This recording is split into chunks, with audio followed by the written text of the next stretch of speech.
inquiries, investigation, and immersion. Completion or finalization ng practical research 1, qualitative research and practical research 2 is quantitative research na itinuturo naman sa grade 12. Prerequisite niya is practical research 1.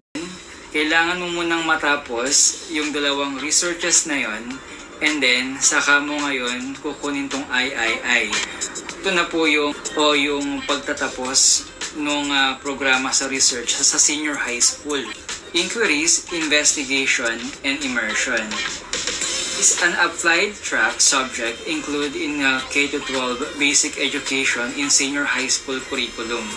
This subject will develop the critical thinking and problem-solving skills of senior high school students through qualitative research and quantitative research. Pag sinabing applied track, ito po yung subjects that are developed the same competencies using different content. Ibig sabihin, kapag applied track subject, kung nasa ABM ka, pareho rin naman ang competencies, especially sa research. Kapareho mo rin yung sa STEM, kapareho mo rin yung sa TBL.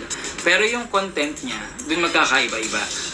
Okay? Gaya sa STEM, pwedeng ang researches nila is about sa engineering.